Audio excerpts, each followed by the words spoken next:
Lárgate. Tienes 24 horas, se burló mi hermano.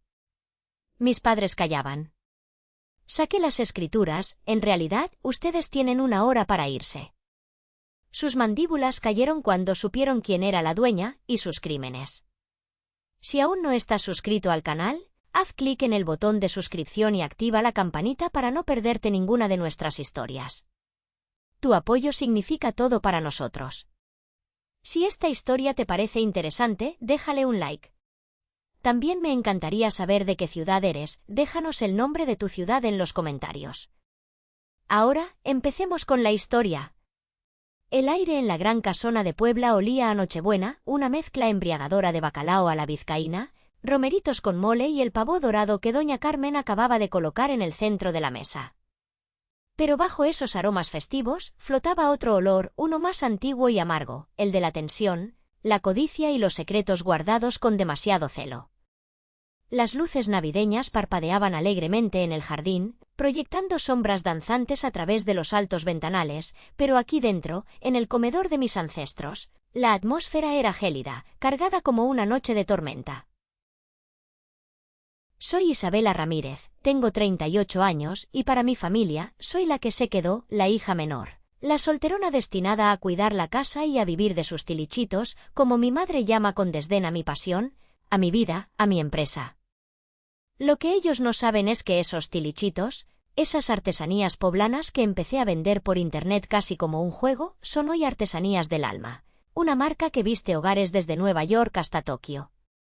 Pero esa noche, para ellos, yo seguía siendo la misma Isabela de siempre, la callada, la invisible, la que podían pisotear. Observaba la escena desde mi lugar habitual, cerca de la cabecera que ocupaba mi padre, don Ricardo. Él presidía con una autoridad hueca, una fachada que apenas ocultaba al hombre débil que yo sabía que era. A su lado, mi madre, doña Elena, con su impecable vestido de diseñador y su mirada perpetuamente juzgadora. Todavía con ese vestidito, hija, me había dicho al llegar. Siempre tan sencilla. Deberías aspirar a más. Entonces llegó mi hermano, Mateo, el heredero, el hijo pródigo. Entró con su esposa, Sofía, ambos goteando lujo falso, sonrisas forzadas y esa arrogancia que siempre lo había caracterizado. Detrás, mi hermana Valeria y su esposo, Javier, un hombre cuya sonrisa nerviosa no lograba ocultar la presión bajo la que vivía. Se sentaron, llenando el aire con sus risas estridentes y sus historias de viajes y compras, historias que yo sabía que eran castillos construidos sobre arena. Un recuerdo fugaz cruzó mi mente. Yo, con 15 años, sentada en este mismo comedor, escuchando a mi tía Pilar, la hermana de mi padre, la única que siempre me vio. Tú eres la única con los pies en la tierra, mija, me dijo, apretándome la mano. Ellos viven en un mundo de apariencias. Nunca dejes que te hagan sentir menos. Tu valor no lo miden ellos. Sus palabras eran mi armadura esa noche. Doña Carmen, nuestra ama de llaves desde hace 40 años, la mujer que me vio nacer y que conocía cada secreto de esta casa, se movía con su eficiencia silenciosa. Al pasar a mi lado para servir el vino, nuestros ojos se encontraron. Un leve asentimiento de su parte me confirmó que todo estaba listo. Los pequeños micrófonos, casi indetectables, estaban en su lugar. Carmen era mi aliada silenciosa, mi guardiana. Momentos antes, al entrar al comedor, me había deslizado una pequeña nota doblada. El señor Gutiérrez llegó hace 1 hora. Se encerró con don Ricardo y Mateo. El señor Gutiérrez, el honorable abogado de la familia. La trampa se estaba cerrando, pero no sobre mí. La cena transcurrió entre indirectas. Que si la crisis, que si los sacrificios, que si la casa era demasiado grande. Mateo me lanzaba miradas cargadas de un triunfo anticipado. Valeria comentaba lo caro que era mantener un lugar así. Sabía lo que venía. Lo había estado esperando, planeando, durante 5 largos años. Finalmente, don Ricardo carraspeó, golpeó suavemente su copa con un cuchillo y dijo: «Hijos, antes del brindis, tenemos que hablar de algo muy importante. El futuro de esta casa». El silencio cayó sobre la mesa. Sentí todas las miradas clavadas en mí. Respiré hondo. La función estaba a punto de comenzar. Mateo no esperó a que mi padre continuara. Se inclinó sobre la mesa, con esa sonrisa de superioridad que yo tanto detestaba. Lo que papá quiere decir, Isabelita dijo, arrastrando las sílabas con falsa dulzura, es que se acabó el juego. Es hora de que vueles del nido. Hemos vendido la casa. Hizo una pausa dramática, saboreando el momento. Un desarrollador muy poderoso pagó una fortuna. Así que tienes 24 horas para empacar tus tilichitos y buscarte un departamentito. Ya te conseguimos un cuartito en la colonia San Manuel. Deberías agradecernos.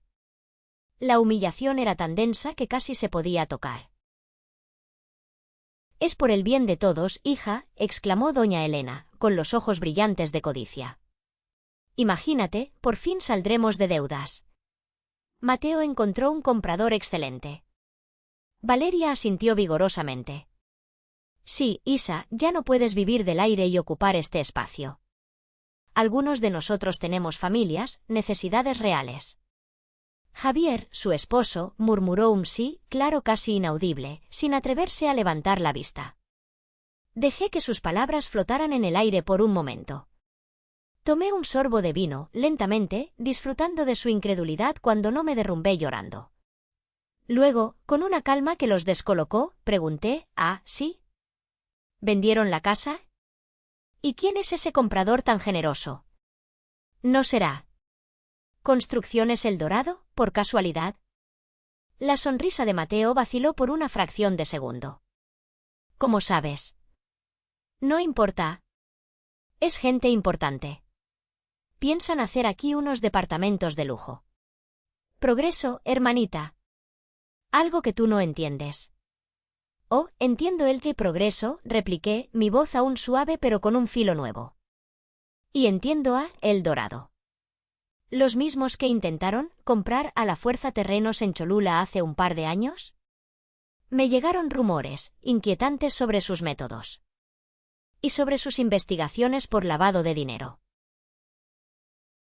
El silencio que siguió fue denso. Vislumbré el pánico en los ojos de Sofía. Mateo se recompuso rápidamente. Son chismes. ¿Tú qué vas a saber de negocios? La casa está vendida y te vas. Aquí hay un error, dije, sacando una carpeta de cuero de mi bolso, el mismo que mi madre había criticado por ser demasiado simple. La abrí sobre la mesa, revelando un juego de escrituras impecables. Nuestra no, Mateo. Es mía. Sus risas incrédulas se ahogaron cuando vieron el escudo de la notaría y mi nombre, Isabela Ramírez Vega, como única propietaria. Tía Pilar, al ver cómo manejaban sus finanzas y temiendo que perdieran hasta la camisa, me ayudó a crear una sociedad. Compré esta casa hace 5 años, justo antes de que el banco se las quitara por impago. Ustedes han sido mis inquilinos sin saberlo. Y sin pagar renta, por supuesto. Mientes, gritó Mateo, poniéndose de pie. ¿Con qué dinero? Si apenas tienes para tus hilitos de colores. Fue mi turno de sonreír. Saqué mi celular, lo conecté al proyector que, y casualmente, Arturo había instalado esa mañana en el comedor para ver unas fotos familiares. En la gran pantalla apareció la web de Artesanías del Alma. Artículos en Forbes, Vogue, Architectural Digest. Fotos de nuestras tiendas en Nueva York, París y Tokio. Y, finalmente, la carátula de un estado de cuenta bancario, con la mayoría de las cifras ocultas, excepto el balance final, una cantidad con 8 ceros. Mis tilichitos, como dicen, dije, mirando a mi madre, son una marca global. Y sí, mamá, tengo un jet privado. ¿Nunca se molestaron en buscarme en Google? Las mandíbulas cayeron. Los tenedores se quedaron suspendidos. El único sonido era el crepitar del fuego en la chimenea y el latido acelerado de mi propio corazón. El primer golpe había sido dado. La incredulidad en sus rostros era casi cómica, si no fuera por la tragedia que se escondía detrás. Mateo fue el primero en reaccionar, su rostro congestionado por la rabia. Eso es imposible. Es un montaje. ¿Un montaje?, pregunté, sacando otro documento de la carpeta. Entonces, ¿esto también es un montaje? Deslicé sobre la mesa una copia certificada de unos pagarés. Hablemos del préstamo de 5 millones de pesos que intentaste sacar hace un año, Mateo. Usando mi casa como garantía. Falsificaste mi firma. Si no fuera porque mis abogados, los de verdad, no los amigos corruptos como Gutiérrez, lo detectaron a tiempo, ahora mismo estarías aún más endeudado. Sofía ahogó un grito y se cubrió la boca con la mano. Los ojos de Mateo se clavaron en ella con furia. Y hablando del señor Gutiérrez, continué, sacando un pequeño reproductor digital. Qué lástima que sea tan hablador cuando cree que está entre amigos. Presioné play. La voz untuosa y preocupada de Gutiérrez llenó el comedor, grabada apenas unas horas antes gracias a los micrófonos de doña Carmen. No debimos falsificar, Mateo, si Isabela se entera, las implicaciones legales. Ricardo, tú debiste detenerlo. Apaga eso, rugió mi padre, su rostro pálido como la cera. ¿Por qué?, pregunté inocentemente. Es una conversación muy ilustrativa. Resulta que Gutiérrez le debe muchos favores a un viejo amigo mío, en el SAT. Creo que una auditoría sorpresa no le vendría nada mal, ¿verdad? La mención del Servicio de Administración Tributaria hizo que incluso Valeria palideciera. Luego, mi mirada se posó en Javier, mi cuñado, que sudaba profusamente. ¿Y tú, Javier? Tan callado. ¿Crees que no sé que tú, exitosa, empresa de importaciones es solo una fachada? Que a través de ella Mateo ha estado sacando dinero del negocio familiar, lo poco que quedaba, para financiar sus lujos y cubrir sus apuestas. Javier se derrumbó. Yo no quería. Él me obligó, balbuceó, mirando a Valeria. Dijo que si no lo ayudaba, le contaría a tu padre sobre. Cállate, inútil, gritó Valeria, abofeteándolo con fuerza. El drama familiar estallaba en su forma más cruda. Me volví hacia mi padre. Y todo esto, papá, toda esta podredumbre, es tu legado. Las deudas originales no fueron de Mateo, fueron tuyas. Tus apuestas, tus inversiones fallidas, tus intentos desesperados por mantener una fachada que se caía a pedazos. Mateo solo aprendió de ti. Perfeccionó tu método de mentir, robar y culpar a otros. Don Ricardo intentó hablar, pero las palabras no le salían. Se hundió en su silla, un hombre roto. Ah, y una cosa más añadí, como si fuera un detalle menor. Esos de El Dorado, los desarrolladores, poderosos, no se toman bien que les cancelen tratos. Recibí una llamada, extraña, esta mañana. Muy insistente. Menos mal que mi jefe de seguridad, Arturo sí, el mismo que instaló el proyector, es muy eficiente. Ha estado monitoreando sus movimientos y digamos que hemos tomado ciertas precauciones. Dejé que la amenaza implícita flotara en el aire. No solo estaban arruinados, ahora también podían estar en peligro, un peligro que yo había anticipado y del que, irónicamente, los estaba protegiendo, a mi manera. La red se había cerrado. El silencio en el comedor era ahora pesado, opresivo. La cena de Nochebuena se había convertido en un juicio. Pero el golpe final, el más doloroso, aún estaba por llegar. Pero el dinero, las casas, las mentiras, mi voz bajó, volviéndose sombría. Nada de eso se compara con lo peor. Hablemos de tía Pilar. Al oír su nombre, mi madre sollozó abiertamente. Mi padre levantó la cabeza, sus ojos inyectados en sangre. Ella sabía todo, continué, implacable. Descubrió tus fraudes, papá, hace años. Y luego descubrió los de Mateo. Estaba furiosa. Me llamó 2 días antes de morir. Me dijo que iba a cambiar su testamento para dejar todo a la beneficencia y que los iba a denunciar. Y, convenientemente, al día siguiente, le dio un infarto, punto. Saqué un último sobre de mi carpeta. Contenía un informe médico detallado y una declaración jurada. Pero qué curioso que sus niveles de potasio estuvieran por las nubes, ¿verdad? Y qué curioso que esta enfermera mostré una fotografía a color, cuyo testimonio está aquí, jurado ante notario, Recuerda perfectamente cómo Mateo le impidió darle la pastilla para la presión arterial esa noche. Recuerda cómo tú, papá, distraías al médico de guardia mientras Mateo le decía a tía Pilar que era por su bien, punto. Es mentira. Esa mujer miente, gritó Mateo, su rostro desencajado. ¿Miente? ¿O es que el dinero que le ofrecieron para callar no fue suficiente cuando mis abogados le ofrecieron protección y una nueva vida a cambio de la verdad? Fue demasiado para Mateo. La rabia, el miedo y la humillación lo cegaron. Con un rugido animal, se lanzó hacia mí con las manos extendidas como garras. «Cállate. Te voy a callar». Pero no llegó a tocarme.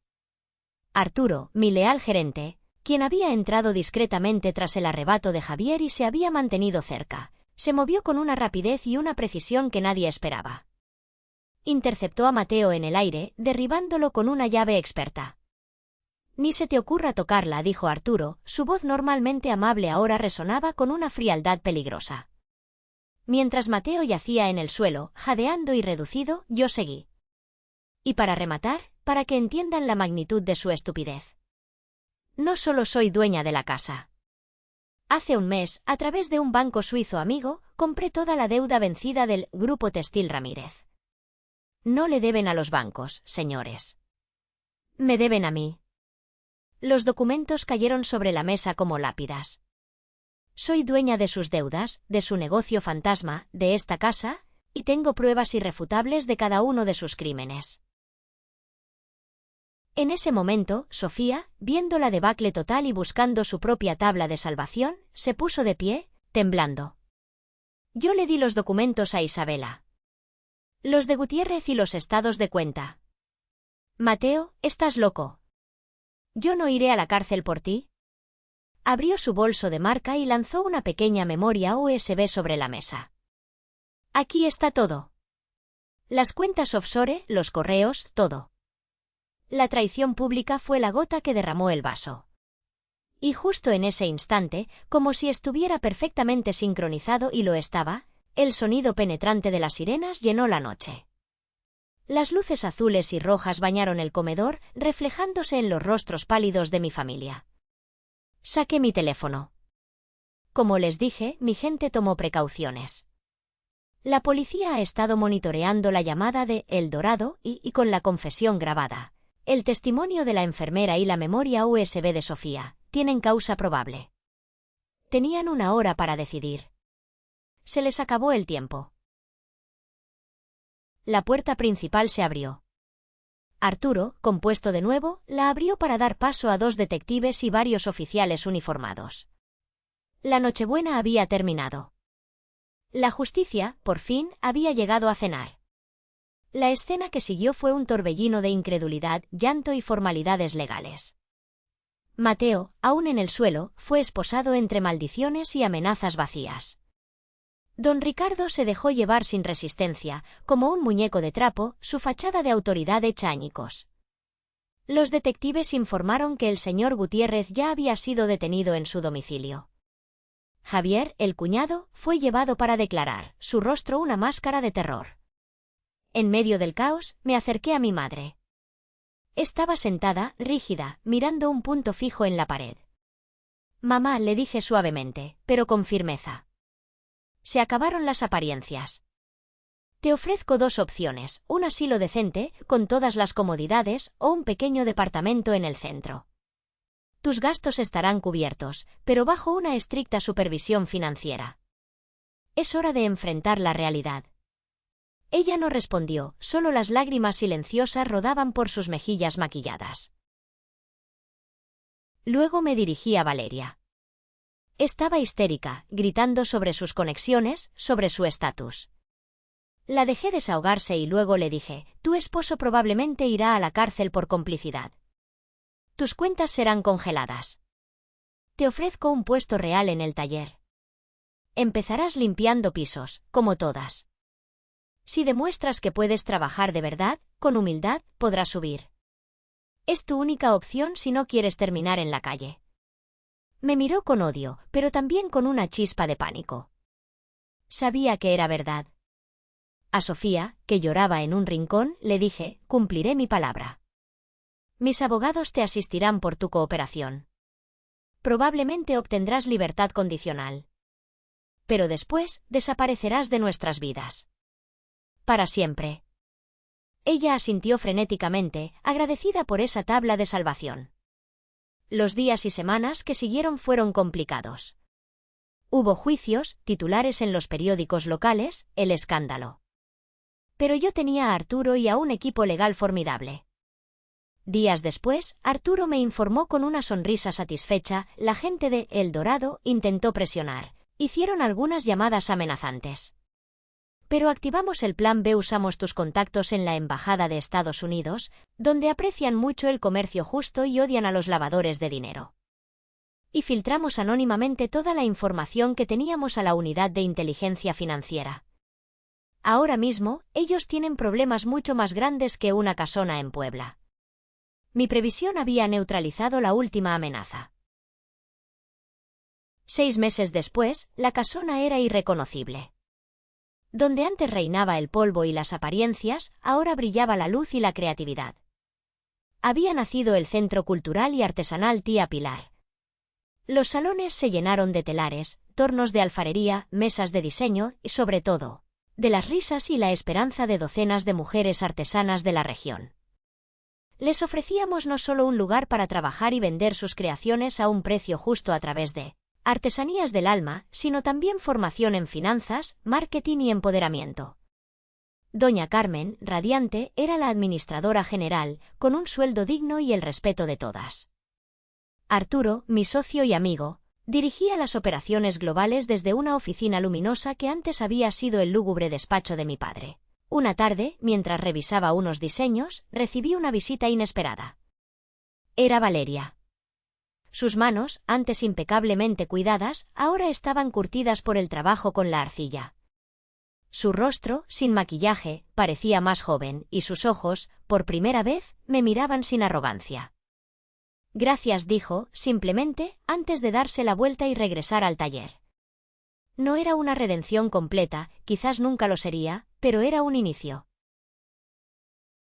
Esa noche, encontré una carta olvidada en un viejo baúl de tía Pilar. Junto a viejos libros de contabilidad que probaban los primeros fraudes de mi padre, estaba su caligrafía elegante: querida Isabela, el dinero corrompe, mija. Cuídate de no convertirte en lo que odias. Usa tu fuerza, tu inteligencia y tu corazón para construir. Esa es la verdadera riqueza. Miré por la ventana del que ahora era mi despacho. Vi las luces del centro, escuché las risas lejanas de las mujeres terminando su jornada.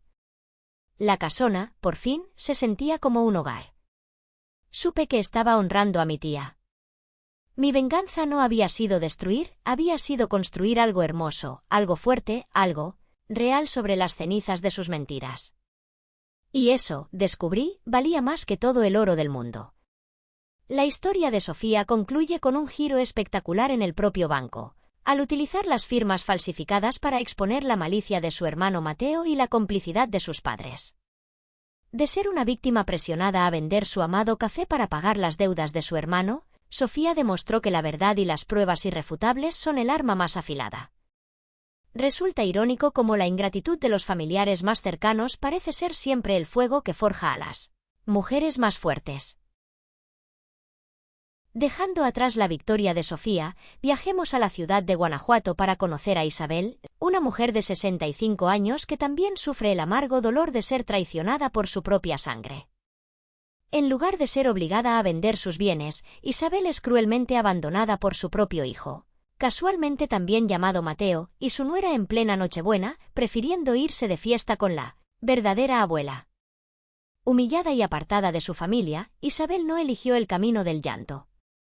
Pasemos a la siguiente historia para presenciar cómo transformó ese dolor en acción, desheredando a su hijo, poniendo en venta la casa familiar y utilizando toda su fortuna para crear una fundación benéfica, dando así un golpe letal a la codicia de quienes le dieron la espalda. Cociné la cena de Nochebuena para mi hijo y su familia, pero prefirieron ir con la abuela de verdad. Si aún no estás suscrito al canal, haz clic en el botón de suscripción y activa la campanita para no perderte ninguna de nuestras historias. Tu apoyo significa todo para nosotros. Si esta historia te parece interesante, déjale un like. También me encantaría saber de qué ciudad eres, déjanos el nombre de tu ciudad en los comentarios. Ahora, empecemos con la historia. El aire de diciembre en Guanajuato siempre ha tenido una magia especial, un murmullo de promesas y reencuentros. Olía a ponche caliente especiado con canela y tejocotes, a pino recién cortado adornando las plazas, y a la expectativa silenciosa de la Nochebuena. Para mí, Isabel Mendoza, viuda de Rivera, a mis 65 años, esos aromas se mezclaban con el perfume agridulce de los recuerdos. Mi casa, esta casona antigua de techos altos y patios frescos en el corazón de la ciudad, había sido testigo de casi medio siglo de vida junto a Carlos, mi amado esposo. Desde su partida hacía 3 años, sus muros parecían haber absorbido el silencio, y cada rincón me susurraba su ausencia. Pero la Nochebuena era nuestra noche sagrada, el día en que la casa revivía, se llenaba de voces y risas, y volvía a ser el epicentro de la familia Rivera. Y este año, aferraba esa promesa con una esperanza casi desesperada. Mateo, mi único hijo que vivía cerca, el otro, Javier, estaba en el extranjero y su llamada anual siempre era un bálsamo incierto. Me lo había jurado por teléfono hacía 2 semanas. Su voz, esa que aún conservaba ecos del niño que fue, había sonado firme, casi solemne. Mamá, este año Nochebuena es contigo, sí o sí. Ya lo hablé con Lucía, está de acuerdo y los niños te extrañan muchísimo. Quieren tus romeritos, dicen que nadie los hace como tú. Había atesorado esas palabras, repitiéndomelas en las noches de insomnio. Sabía que Lucía, mi nuera, era complicada. Nunca abiertamente hostil, pero poseedora de una ambición social y una lealtad férrea hacia su propia madre, Elena, quien parecía disfrutar de una sutil competencia conmigo. Hacía poco, Lucía había comentado, con esa dulzura artificial que usaba como escudo, mi mamá también hará una cena increíble este año, Isabel. Pobre Mateo, dividido entre 2 amores. Es tan difícil complacer a todos, ¿verdad? Había sentido la punzada, pero la había ignorado. Había elegido creer en la promesa de mi hijo, en los lazos de sangre que imaginaba irrompibles, en la tradición que Carlos y yo habíamos construido piedra a piedra. Así que me sumergí en los preparativos como una sacerdotisa en su rito. Durante una semana, la casa fue un torbellino de actividad y aromas. Pulí la plata hasta que reflejó mi rostro cansado pero ilusionado. Planché el mantel de encaje, ese que solo veía la luz en las grandes ocasiones. El árbol de Navidad, en la sala, parecía más alto, más brillante, adornado con esferas que contaban la historia de nuestra familia. Pero mi reino era la cocina. El bacalao a la vizcaína, receta celosamente guardada de mi suegra, llevaba horas de cocción lenta, su aroma penetrante llenando cada rincón. Los romeritos con mole, con sus tortitas de camarón, esperaban su momento triunfal. El pavó, enorme y dorado, reposaba, listo para presidir la mesa. Y la olla de ponche, con su sinfonía de frutas y especias, era una promesa líquida de calor y hogar. Cada movimiento, cada ingrediente, era un acto de amor, un conjuro contra la soledad. Hasta había preparado pequeños detalles para cada uno, envueltos con papeles brillantes, esperando en la consola de la entrada. La mesa era mi obra maestra. El mantel inmaculado, la vajilla de limojes que me recordaba mi boda, la cristalería centelleando bajo la luz tenue. 8 puestos. 8 sillas dispuestas con esmero. 8 lugares para los míos, Mateo, Lucía, y mis 3 soles, Leo, Sofía y el pequeño Miguel. Incluso había puesto 2 lugares más, por si algún amigo de Mateo pasaba a saludar, como solía ocurrir en los viejos tiempos. A las 7 sonó el teléfono. Era doña Carmen, mi vecina y mi ancla en este mundo desde que Carlos se fue. ¿Isabel? ¿Todo listo, hija? ¿Cómo te sientes? Le describí mi mesa, mis platillos, mi expectación. Noté una vacilación en su voz. Qué bueno, Isabelita. Solo que, hace un rato vi a Verónica, la hermana de Lucía, en la panadería. Iba cargada de pasteles y dijo algo entre risas sobre que iban a pasar Nochebuena con Elena, que este año tirarían la casa por la ventana. ¿Estás segura de que vienen para acá? El corazón me dio un vuelco frío. Claro que sí, Carmen, mentí, más para convencerme a mí misma que a ella. Mateo me lo prometió. Seguro Verónica exageraba, ya la conoces. Gracias por llamar, amiga. Colgué, pero el perfume de la traición ya flotaba en el aire, mezclándose con el del ponche y el pino. Las 8. Las 8:30. Las 9. El reloj de la sala parecía burlarse de mí con su tic-tac implacable. El bacalao empezaba a perder su calor. Las velas, antes altivas, lloraban cera sobre el mantel. Llamé a Mateo. Buzón de voz. A Lucía. No contestaba. La casa, tan llena de promesas, se volvió una tumba silenciosa. A las 9:30, la verdad, brutal e innegable, me golpeó. No vendrían. Estaba sola. Y el perfume de la Nochebuena se había vuelto el hedor del abandono. El teléfono rasgó el silencio denso poco antes de las 10. Era Mateo. Mi mano voló hacia el auricular, una mezcla de alivio y pavor recorriendo mis venas. Bueno. Mamá. Su voz sonaba extraña, ahogada, lejana. Y detrás, un estruendo inconfundible, música alta, carcajadas estridentes, el tintineo insistente de copas.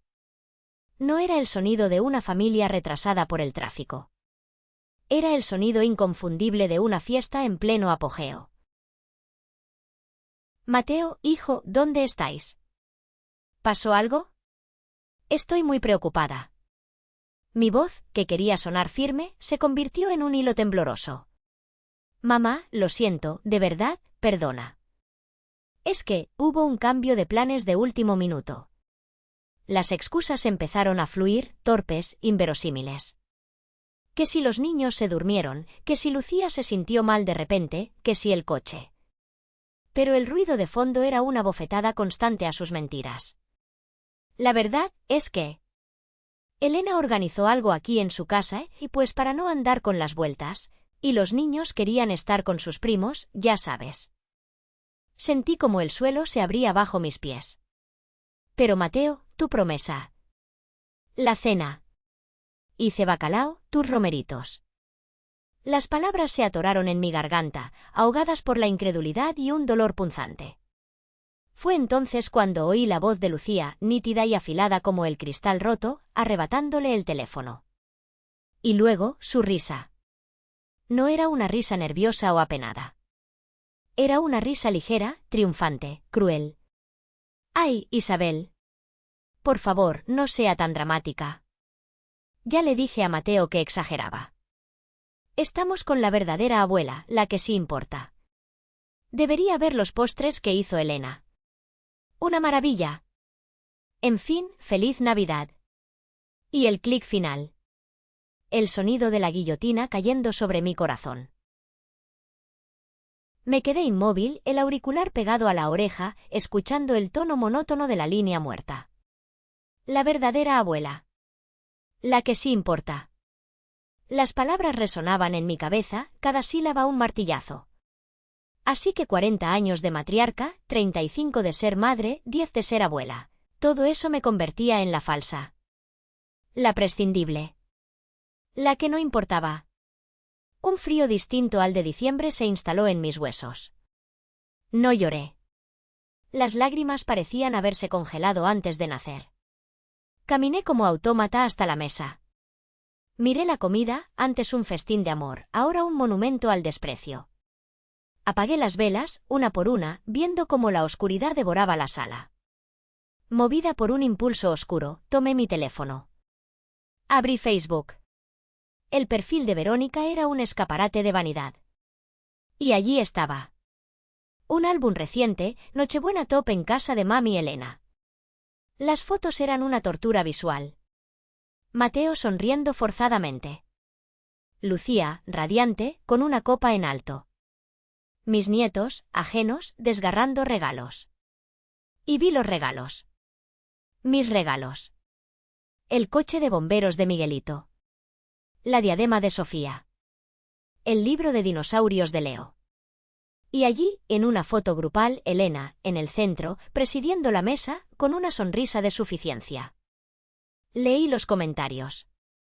Verónica, la mejor Nochebuena. Una prima de Lucía, Elena, eres la mejor anfitriona. Y el comentario de Lucía, el que me heló la sangre, Nochebuena perfecta con la mejor abuela del mundo. Almohadilla familia es familia, almohadilla Elena la número 1. Cerré el teléfono. La furia helada se convirtió en una claridad cortante. Subí al desván. No para llorar, sino para actuar. Abrí los baúles, las cajas. Y con una precisión quirúrgica, empecé a exhumar mi pasado con ellos. Cada foto. Cada regalo. Cada tarjeta. Cada objeto que los unía a mí, a esta casa. Los apilé en el suelo. No los rompí. No los quemé. Simplemente los separé. Los aislé. Los empaqueté en cajas de cartón. Estaba realizando una amputación. Dolorosa, sí, pero necesaria para sobrevivir. A la mañana siguiente sonó el teléfono. Era Mateo. Su voz era un murmullo culpable. Mamá, perdóname, ayer Lucía se pasó, yo. Lo escuché, impasible. Cuando hizo una pausa, buscando palabras, dije con una voz que no reconocí, una voz despojada de toda emoción: no hay nada que perdonar, Mateo. Simplemente, ya no hay nada. Y colgué. La Isabel que esperaba, que perdonaba, que ponía la otra mejilla, había muerto en Nochebuena. El 26 de diciembre, un servicio de mensajería recogió 5 cajas de mi casa. La dirección de entrega era clara, la moderna y minimalista residencia de Mateo y Lucía. No había remitente, pero sabrían de quién venían. Sobre la caja superior, asegurado con cinta adhesiva, un sobre blanco. Dentro, una tarjeta de Navidad, pero no con buenos deseos. En su interior, con la tinta roja de la pluma de Carlos, mi caligrafía era impecable. Devuelvo lo que ya no tiene lugar en mi casa ni en mi vida. Quédense con sus recuerdos, yo empezaré a construir los míos. Era un acto de purga, de liberación, el primer paso tangible hacia mi nueva realidad. Mi segundo paso me llevó al centro histórico, al imponente edificio de piedra que albergaba el despacho del licenciado Morales. Entré con la cabeza alta. El licenciado, un hombre cuya mirada había visto innumerables dramas familiares, me recibió con su habitual cortesía, pero noté una chispa de sorpresa en sus ojos. No era la Isabel afligida de los trámites de la viudez la que se sentaba frente a él.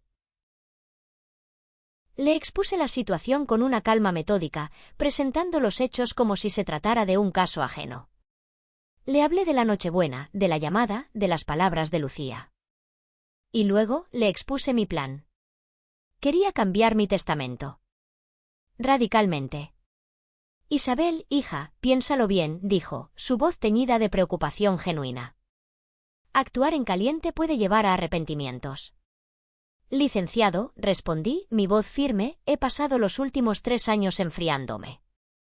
Esta decisión no es caliente, es glacial. Y es definitiva. Me han dejado claro que no soy la verdadera abuela. Pues bien, no recibirán la verdadera herencia, punto. Fue entonces cuando su actitud cambió. Vio la determinación inquebrantable en mis ojos. Se convirtió en mi aliado, en mi estratega. Juntos diseñamos la arquitectura de mi venganza, o mejor dicho, de mi justicia. Recordamos la cláusula de Carlos, esa que me daba poder sobre la casa. Carlos era un hombre sabio, Isabel, murmuró Morales. Parece que previó que el nido podría ser profanado. El Nuevo Testamento era una fortaleza legal. La casa, el símbolo de la estirpe Rivera, sería vendida. Mis ahorros, mis acciones, todo iría a la Fundación Carlos Rivera. Una fundación nueva, pública, destinada a construir y mantener un hogar digno para ancianos sin recursos en Guanajuato. Un bofetón público a la idea de que yo era la falsa abuela, la que no importaba. Mis joyas, las perlas de mi madre, el reloj de mi suegro, irían al Museo Histórico, con una placa que no dejaría lugar a dudas. ¿Y los nietos? El licenciado Morales encontró una fórmula brillante, un fideicomiso educativo, sí, pero condicionado. No solo a visitas y cartas, sino a demostrar, al cumplir los 18, un compromiso activo y voluntario con la fundación que llevaría el nombre de su abuelo. Si fallaban, el dinero engrosaría los fondos de la fundación. Mateo y Lucía quedaban fuera. Borrados. Excluidos. Salí del despacho sintiéndome más ligera, más poderosa. Fui a ver a doña Carmen. Necesitaba a mi cómplice, a mi cable a tierra. Cuando le conté todo, sus ojos brillaron. «Bravo, Isabel. Ya era hora. Esa Elena y su hija necesitan una lección». Carlos aplaudiría desde el cielo. Ella aceptó con gusto ser parte del consejo de la fundación y mi testigo oficial. El sábado siguiente, ejecuté mi siguiente movimiento. Fui al mercado Hidalgo, un hervidero de gente y chismes. Como esperaba, Verónica estaba allí, pavoneándose con sus amigas. Me vio y se acercó, su sonrisa era puro veneno. «Isabel. ¡Qué sorpresa! ¿No se aburre sola en esa casona?» «Uy. Y dicen que ni la cena de Nochebuena le supieron apreciar». «¡Qué pena!». La miré y en lugar de encogerme, sonreí. Una sonrisa amplia, serena. Y hablé, mi voz lo suficientemente alta para ser escuchada por varias personas. «No, Verónica, querida. No me aburro. De hecho, estoy muy ocupada». Y la cena de Nochebuena fue muy apreciada, por los 60 ancianos del comedor, el Buen Pastor, a quienes doné todo el banquete. Hay gente que sí sabe valorar un gesto hecho con amor. A diferencia de otros, ¿verdad? Y la casa, bueno, pronto tendrá nuevos dueños que sí sepan llenarla de vida. El silencio se hizo alrededor. Las miradas se clavaron en Verónica, cuyo rostro pasó del púrpura a la palidez. Di media vuelta y me alejé, dejando tras de mí una estela de murmullos. La siembra había sido cuidadosa. Ahora solo quedaba esperar la cosecha. La llegada de las 5 cajas fue, según me contó después doña Carmen, cuyos oídos eran los mejores de la ciudad, el primer temblor. Lucía, al parecer, montó en cólera, mientras que Mateo se hundió en un mutismo culpable. Imagino que empezaron a sentir el frío tacto de la incertidumbre, la sospecha de que quizás habían subestimado a la falsa abuela. Su siguiente movimiento fue predecible, intentar apagar el fuego con gasolina. En la víspera de Reyes Magos, se presentaron en mi puerta. Los vi por la mirilla. Mateo, con un ramo de alcatraces que parecían tan tristes como él, y Lucía, forzando una sonrisa de arrepentimiento y sosteniendo una rosca de Reyes industrial. Tocaron el timbre con una insistencia que delataba su nerviosismo. «Mamá, por favor, abre», suplicó Mateo. «Tenemos que hablar. Lo de Nochebuena fue un error terrible. Lucía quiere disculparse. Trajimos rosca, los niños preguntan por ti». Me apoyé contra la puerta de madera, sintiendo su vibración. Mi voz salió, a través de la madera, tan firme como ella. «Agradezco el gesto, Mateo. Pero la puerta que ustedes cerraron con tanta ligereza en Nochebuena, yo la he cerrado con llave. La rosca se come en familia, y ustedes ya eligieron la suya. Denle mis saludos a Elena y a la verdadera abuela. Espero que disfruten su rosca». Escuché sus protestas, la voz de Lucía subiendo de tono, pero no cedí.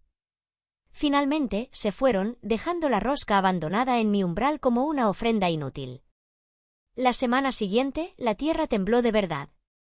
El Sol de Guanajuato desplegó la noticia en su portada: nace la Fundación Carlos Rivera, un legado de amor para los mayores de Guanajuato.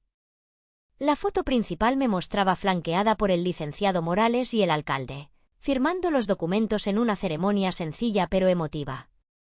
En mi discurso, cuyas citas destacaba el periódico, hablé de Carlos, de sus valores, de la importancia de la gratitud y de honrar a quienes construyeron nuestro presente. No hubo ni una palabra de rencor, pero cada frase era un misil dirigido. Casi al mismo tiempo, el Museo Histórico inauguraba una pequeña vitrina. Dentro, las joyas de mi familia brillaban bajo los focos. La placa, elegante y concisa, decía, donado por Isabel Mendoza VDA de Rivera, en memoria de la familia Rivera y de la importancia de la lealtad familiar. Que sirva como recordatorio de que la historia la escriben quienes la valoran. El boletín del museo lo destacó y ese boletín llegaba a las manos correctas. Elena llamó esa misma tarde. Su voz era un siseo. ¿Qué crees que estás haciendo, Isabel? Es una vergüenza. Estás ventilando tus trapos sucios en público. Estás dañando a tu hijo, a tus nietos. La dejé hablar, descargar su veneno. Cuando hizo una pausa para respirar, le dije con una calma que debió enfurecerla aún más: Elena, usted quiso ser la verdadera abuela y ganar una batalla. La ganó. Pero yo estoy ganando la guerra. La guerra por mi dignidad, por mi respeto y por el verdadero legado de mi esposo. Y mi legado no será la humillación, sino la ayuda a quienes lo necesitan. Usted ya no tiene nada que decirme. Y colgué. El golpe de gracia llegó por partida doble. Un mensajero con casco y uniforme entregó en su puerta el sobre del licenciado Morales. La notificación oficial. La desheredación. La pérdida de todo derecho. Y mientras Lucía, seguramente, rompía a llorar o a gritar y Mateo se enfrentaba al abismo de su estupidez, otro hombre, con una escalera y un martillo, clavaba frente a mi casa, la casona Rivera, el letrero que gritaba al mundo entero: mi victoria silenciosa se vende. La cosecha pública había sido abundante. Y para ellos, terriblemente amarga. Intentaron borrarme, pero solo consiguieron grabarme a fuego en la conciencia de toda la ciudad. La venta de la casa se convirtió en el epicentro de todos los cotilleos. En una ciudad como Guanajuato, donde las raíces familiares y las propiedades son casi sagradas, mi decisión fue vista como un acto sísmico. Algunos me tildaron de cruel, pero muchos más, especialmente las mujeres de mi generación que conocían las sutilezas de las batallas familiares y el dolor del desaire, me entendieron e incluso me aplaudieron en silencio. Mateo y Lucía, enfrentados al ostracismo social, porque Elena y su círculo, tan preocupados por las apariencias, empezaron a marcarlos como conflictivos, y a la dura realidad económica de su decisión, intentaron un último, patético asalto. Fue un domingo, a la salida de la misa de 12 en la Basílica Colegiata de Nuestra Señora de Guanajuato.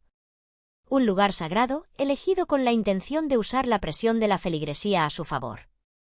Cuando salí al atrio, parpadeando bajo el sol brillante, me bloquearon el paso. Mateo tenía el rostro demudado, Lucía, los ojos enrojecidos y una expresión de víctima ensayada.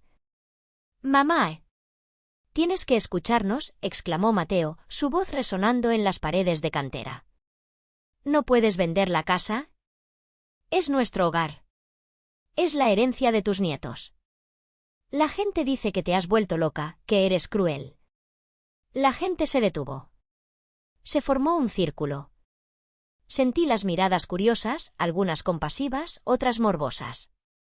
Doña Carmen, siempre a mi lado, me tomó del brazo, ofreciéndome su apoyo silencioso. Respiré hondo. Miré a mi hijo, el hombre que había nacido de mis entrañas, y a su esposa, la artífice de mi dolor, y hablé. Mi voz no fue un grito, sino un murmullo firme que, extrañamente, silenció a la multitud.